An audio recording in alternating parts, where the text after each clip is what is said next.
ভাই যে গরম পড়ছে মানে এখন কোনো কথা শুনতে ভালো লাগতেছে না, মানে কেউ ডাকলেও মেজাজ খারাপ হচ্ছে যে ভাই চুপ পরে, খুব গরম, খুব অস্থির অবস্থায় আছি। প্রত্যেকটা এলাকার এই অবস্থা চলতেছে ভাই। এবং আপনার জন্ম যদি 70 বা 75 সালের পরে হয় তাহলে আমি গ্যারান্টি দিয়ে বলতে পারি যে এত গরম আপনার লাইফে আপনি দেখেন নাই। তো এই যখন অবস্থা তখন ভাই মোবাইল নিয়ে স্মার্ট ওয়াচ নিয়ে আর কি ভিডিও বানাবো ভাই, আমার বানাইতেও যেমন ভালো লাগতেছে না, আপনাদের দেখতেও ভালো লাগতেছে না।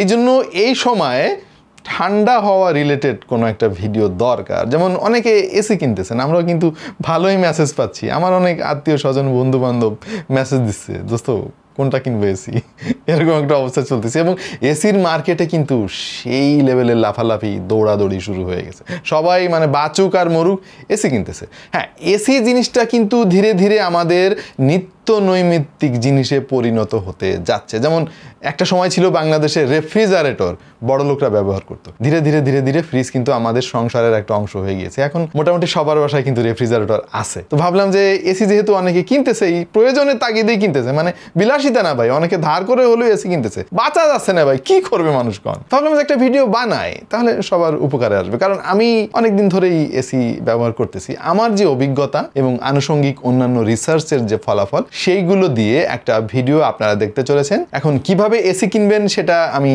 সহজে আপনাদেরকে একটু বলি। আপনি বাসা থেকে টাকা পয়সা নিয়ে বাইরে বের হবেন, একটা এসি শোরুমে যাবেন, একটা এসি কিনে নিয়ে বাইরে চলে আসবেন। এনিওয়ে, ফানের পার্ট, একটা এসি কেনা কিন্তু অনেক অনেক বেশি কমপ্লিকেটেড একটা ব্যাপার। মানে এমন নয় যে আপনার মন চাইলেও একটা কিনে নিয়ে চলে আসলেন, দেখতে সুন্দর লাগলো এসি কিনে নিয়ে বাসায় চলে আসলেন, ব্যাপারটা কিন্তু ওইরকম না। একটা এসি কিন্তু লং টার্ম ইনভেস্টমেন্ট, মানে বছরের পর বছর আপনি ওই জিনিসটা ব্যবহার করবেন। সুতরাং আপনি যদি রং ডিসিশন নেন, মানে ইনঅ্যাপ্রোপ্রিয়েট একটা এসি আপনার জন্য কেনেন, তাহলে সারা জীবন আপনাকে পস্তাইতে হবে, কারণ ওটা তো চাইলে আপনি পরিবর্তন করতে পারবেন না। সুতরাং খুব সাবধানতার সঙ্গে আমাদের আজকের এই ভিডিওটা দেখেন। হতে পারে আপনি এখন এসি কিনবেন না, কিন্তু পরে কিনবেন বা কিনতে বাধ্য হবেন। হ্যাঁ, সো এই ভিডিওটা যদি দেখেন শুরু থেকে শেষ পর্যন্ত আপনার অনেক কাজে আসবে। এসি কেনার আগে সর্বপ্রথম আপনাকে যে জিনিসটা করতে হবে, আর সেটা হচ্ছে শোরুমের সেলসম্যানদের প্যানপ্যানানি শোনা বন্ধ করতে হবে। ভাই ওদের কোনো কথায় আপনি কান দিবেন না, ওরা যেটা বলবে ভালো বুঝবেন যে ওটা বিক্রি হচ্ছে না, অনেক দিন ধরে পড়ে আছে, ওয়ার হাউস মানে জায়গা দখল করে আছে, বেচার দরকার ওদের, এই জন্য আপনারা ওটা কিনতে বলবে। ভুলেও সেলসম্যানদের কোনো কথা শুনবেন না ভাই, আপনাকে নিজে রিসার্চ করতে হবে, একটু চোখ কান খোলা রাখতে হবে। এখন ইন্টারনেটের যুগ, ফোনেই কিন্তু অনেক কিছু দেখা যায়, অনেক কিছু শোনা যায়, অনেক বিষয়ে খোঁজ খবর নেওয়া যায়। আপনি ডিসাইড করবেন কোন এসিটা আপনি কিনবেন, তাদের শোরুমে যাবেন, এরপরে কিনবেন। আগে থেকে যদি আপনি ডিসাইড না করেন যে কোন এসিটা আপনার জন্য অ্যাপ্রোপ্রিয়েট, তাহলে কিন্তু শোরুমে ঢুকে গেলে বিপদে পড়ে যাবেন, মাথা নষ্ট হয়ে যাবে ভাই আপনার। আরেকটা ব্যাপার আমি বলে রাখি, আমাদের এই ভিডিওতে কিন্তু নির্দিষ্ট কোনো ব্র্যান্ডকে আমরা প্রমোট করব না, আমরা ওভারঅল একটা আইডিয়া দেওয়ার চেষ্টা করব আপনাকে, কিছু ফিচারের কথা বলবো, সেই ফিচার যে ব্র্যান্ডে আপনি পাবেন সেই ব্র্যান্ডটা নেবেন। বিয়ে করার আগে আমরা যেমন পাত্রীপক্ষের সমস্ত খোঁজখবর নেই, মেয়েটার আত্মীয় স্বজন ফ্যামিলির অবস্থা কি খোঁজখবর নেই, ঠিক তেমনি এসি কেনার আগে কিছু জিনিস আপনাকে খেয়াল রাখতে হবে। যেমন আপনার কি ইনভার্টার এসি লাগবে নাকি নন ইনভার্টার, আপনার রুমের সাইজ কত, যে এসিটা কিনবেন ওইটার স্টার রেটিং কেমন, ওর কন্ডেন্সার কি কপার কন্ডেন্সার নাকি নর্মাল, রাস্ট প্রুফ ফ্যান কি আছে, ফিল্টার কি সহজে খোলা যায়, হিউমিডিফায়ার অথবা ডিহিউমিডিফায়ার অপশন কি ওই এসিতে আছে, এবং সর্বোপরি যে প্রোডাক্ট আপনি কিনবেন সেটার ব্র্যান্ড ভ্যালু কেমন, মানে মার্কেটে ওই এসিটার পার্টসপত্র কি ঠিকঠাক মতো পাওয়া যায়, নষ্ট হলো আপনাকে মিস্ত্রিরা বললো যে ভাই এই পার্টস পাওয়া যাচ্ছে না কোথাও, তাহলে কিন্তু বিপদে পড়বেন। মানে অনেক ভালো একটা এসি আপনি কিনলেন, সেই রকমের আনকমন একটা ব্যাপার, অনেক টাকা দিয়ে, কিন্তু নষ্ট হওয়ার পরে তখন বুঝবেন আসল চেহারা আর কি, ওইটার পার্টসপত্র কোথাও পাবেন না, কঠিন বিপদে পড়বেন আপনি। এমন হইতে পারে এসি আরেকটা কেনা লাগতেছে। প্রথমে আপনাকে বেসিক কিছু জিনিস ডিটারমাইন করে নিতে হবে যে আপনার রুমের সাইজ কত।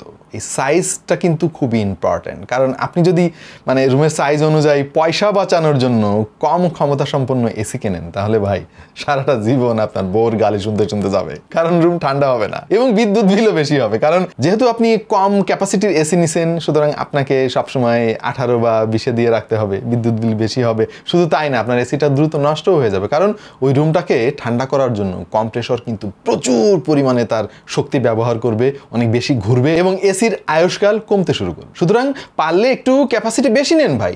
ধরেন আপনার যেখানে 1.5 টন হলে ঠিকঠাক মতো হয়ে যায়, সেখানে 2 টন নেন আপনি, অবশ্যই যদি আপনার বাজেটে খোলা আর কি।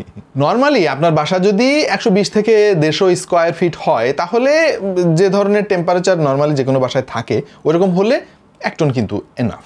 বাট আপনাকে আরেকটা জিনিস খেয়াল রাখতে হবে যে আপনার যে বাসা বা যে রুমে আপনি এসিটা লাগাচ্ছেন ওই রুমে কি সরাসরি রোদ পড়ে, এবং আরও আছে ব্যাপার এখানে ভাই, মানে আপনার বাসা কি একেবারে টপ ফ্লোরে, তাহলে কিন্তু এই হিসাব ভাই খাটবে না, তখন আপনার বেশি ক্যাপাসিটির এসি লাগাতে হবে।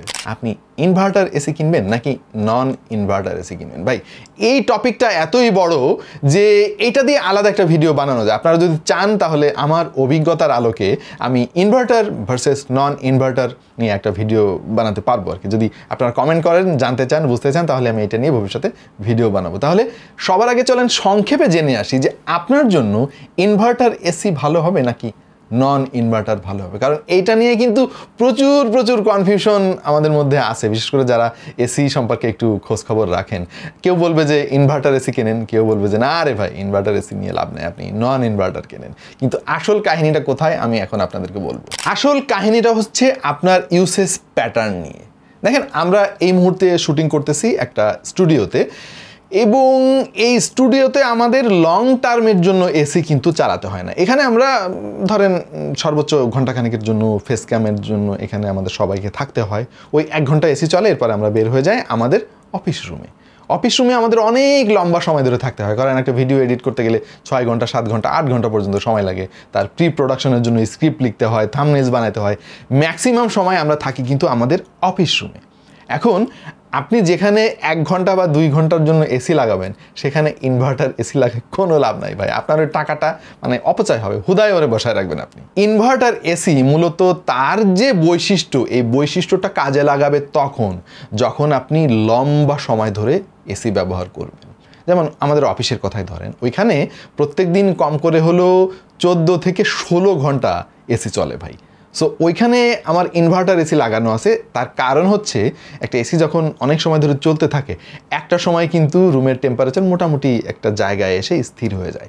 এসির কম্প্রেসর তখন যেটা করে, তাদের যে কম্প্রেসরের যে পাওয়ার, তাদের যে কনজামশনটা কমিয়ে দেয়। এর ফলে এসিটা কিন্তু সবসময় একই রকমভাবে রুম কুল করে না, একটু কমিয়ে দেয়, কারণ অত বেশি কুল করে তো রুমে লাভ নাই, রুম তো টেম্পারেচার অলরেডি একটা জায়গায় চলে গিয়ে। সুতরাং ইনভার্টার এসির মাঝে যা আপনি ঠিক তখনই পাবেন, এবং বিদ্যুৎ বিল তখনই কম আসবে। আর যদি আপনি 1 ঘন্টা চালান বা এখন চালান, একটু পরে আরেকবার চালাইলেন, রাত্রেবেলা আরেকটু চালাইলেন, এরকম ঘন ঘন যদি বন্ধ করতে থাকেন এবং চালাইতে থাকেন, আপনার জন্য বেস্ট হবে নন ইনভার্টার এসি নেওয়া। বিদ্যুৎ বিল কিভাবে কম আসবে এবং কি করলে এসি কম বিদ্যুৎ খরচ করেও অনেক বেশি ঠান্ডা রাখা যাবে ঘর, এটা আর একটা আলোচনা, এবং এই আলোচনাটা অনেক ব্যাপক, মিনিমাম 5 থেকে 7 মিনিট আলোচনা করা লাগবে। আপনারা যদি জানতে চান এটা নিয়ে, আমি একটা ভিডিও বানাতে পারি, কমেন্ট সেকশনে আমাদেরকে জানাতে পারেন। একটা এসির জন্য অন্যতম গুরুত্বপূর্ণ ফ্যাক্টর হচ্ছে এনার্জি এফিসিয়েন্সি। ধরেন আপনি এসি চালাই দিচ্ছেন ঘরে ভাই, রুম অনেক ঠান্ডা হয়ে গেছে, আপনি অনেক আরামে আছেন, বিন্দাস কাজ করতেছেন, কিন্তু একটা এসি চললে যে পরিবেশের কত ক্ষতি হয়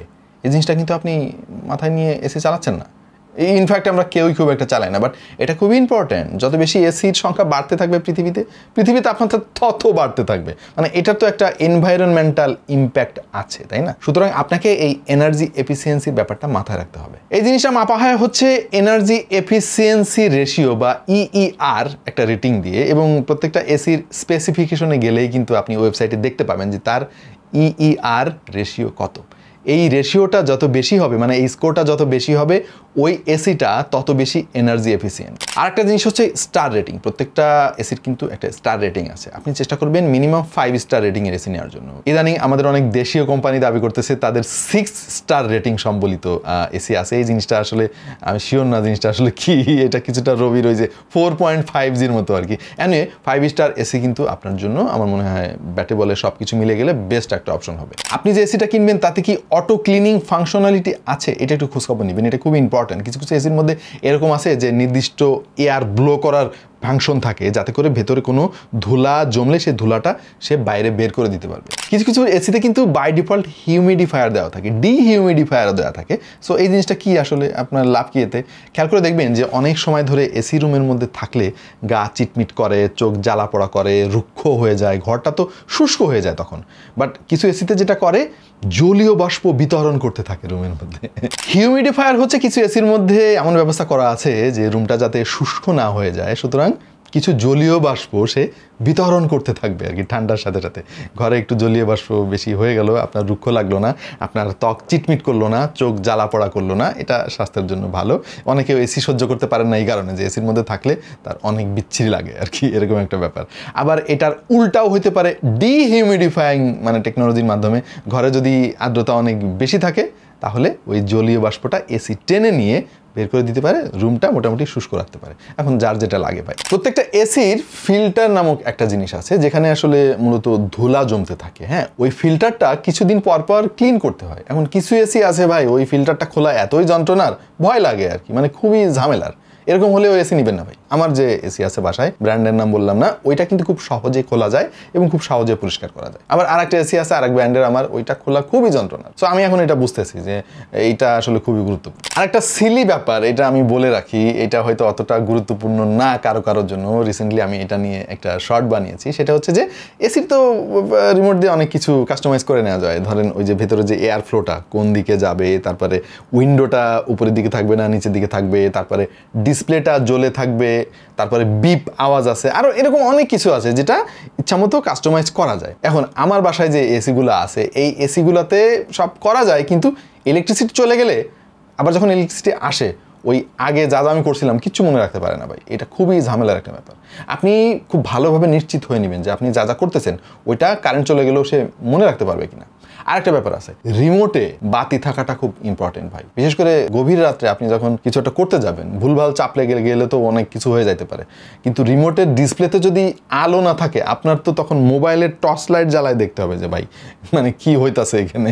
সো এইটা একটু চেক করে নিন যে রিমোটের ডিসপ্লেতে আলো জ্বলে কিনা। হ্যাঁ, ওইটা বন্ধ রাখার অপশন থাকলে তো আরও ভালো, যে দিনের বেলা আমার ওই আলোর দরকার নাই, আমার ব্যাটারি রিমোটের একটু কম কনজিউম করলো আর কি। আমি অনেক এসি দেখছি তার ভেতরে যে ফ্যান আছে, আউটডোর ইউনিট এবং ইনডোর ইউনিটেও ওই ফ্যানগুলো কিন্তু রাস্ট প্রুফ না।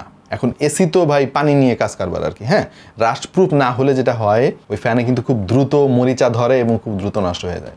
এবং যখন ফ্যানে মরিচা ধরে তখন কিন্তু অন্যান্য পার্টসও অবস্থা 12টা বাজাতে সে শুরু করে আর কি। এবং যে কন্ডেন্সারটা, ওই কন্ডেন্সারটা কপার কিনা এটা খুব ভালোভাবে নিশ্চিত হয়ে নেবেন। আপনার যদি বাজেট নিয়ে খুব একটা সমস্যা না হয় তাহলে আপনি স্যামসাং, এলজি, তারপরে প্যানাসোনিক বা জেনারেল এই টাইপের এসি নিতে পারেন। এগুলো খুবই প্রিমিয়াম এসি বানায়, অনেক দিন থেকে মার্কেটে তাদের বেশ সুনাম আছে।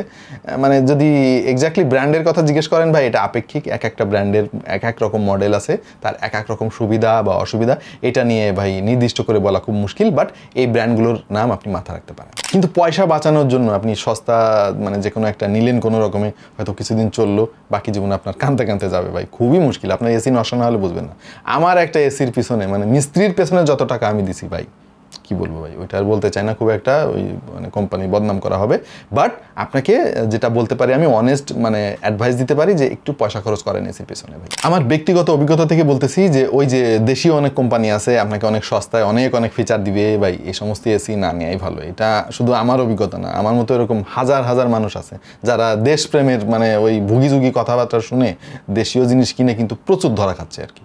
আমার বাসায় ওরকম দেশি অনেক প্রোডাক্ট আছে, খুবই যন্ত্রণার মধ্যে আছি ভাই। 2-3 দিন পর মিস্ত্রি ডাকা লাগে। মাপ চাই, দোয়া চাই, আমার ওই দেশপ্রেমে লাগবে না ভাই। আমি বিদেশি জিনিসই কিনবো, ভালো জিনিস কিনবো। আপনি যেদিন ভালো জিনিস দিতে পারবেন কম দামে, আমি সেদিন দেশি জিনিস কিনবো। সো আজকের ভিডিওটা খুব বেশি লম্বা করবো না প্রিয় দর্শক। যারা এসি কিনবেন মোটামুটি একটা আইডিয়া আশা করি পেয়ে গিয়েছেন। একটু রিসার্চ করেন, বুদ্ধিটা খাটান, আপনার কোন এসি লাগবে, অ্যাপ্রোপ্রিয়েট কোনটা, সেলসম্যানের চাইতে আপনি ভালো জানেন। আর যদি আপনার বাসার টপ ফ্লোরে হয় এবং সরাসরি সানলাইট আপনার রুমে আসে, তাহলে আপনার ক্যাপাসিটির যতটুকু লাগবে, ওই যে রুমের ক্যালকুলেশন সব জায়গায় আপনি পাবেন, ওর চাইতে বেশি ক্যাপাসিটির এসি আপনাকে লাগাতে হবে। তা না হলে ভাই রুম ঠান্ডা হবে না, পরে ওই কোম্পানিরা গালিগালাজ করবেন, আমারে গালিগালাজ করবেন। আপাতত এই পর্যন্তই। এই গরমে বেশি বেশি গাছ লাগান, তাহলে আমাদের পরিবেশ অনেক ঠান্ডা হবে। এসি আপনি যতই কেনেন না কেন ভাই, পরিবেশ যদি ঠান্ডা না হয় তাহলে এসি কয়জন কিনবে ভাই, কয়জনের সামর্থ্য আছে? সুতরাং সবাই মিলে গাছ লাগাতে হবে, তাহলে আমাদের পরিবেশটা ঠান্ডা থাকবে। বেশি বেশি পানি খান, হিট স্ট্রোক কিন্তু করতেছে অনেকে, সুতরাং এর মধ্যে বেশি প্যানিক হওয়ার দরকার নাই, খুব বেশি দরকার না হলে রোদের মধ্যে যাওয়ার মানে প্রয়োজন নাই। সুতরাং বেশি বেশি পানি খান, সুস্থ থাকেন, সবল থাকেন, এই দোয়া করি আপনাদের জন্য। দেখা হয়ে যাবে অন্য কোনো ভিডিওতে ভিন্ন কোনো বিষয় নিয়ে। সেই পর্যন্ত সবাই ভালো থাকুন, সুস্থ থাকুন, আর দেখতে থাকুন টেক টু দ্য পয়েন্ট।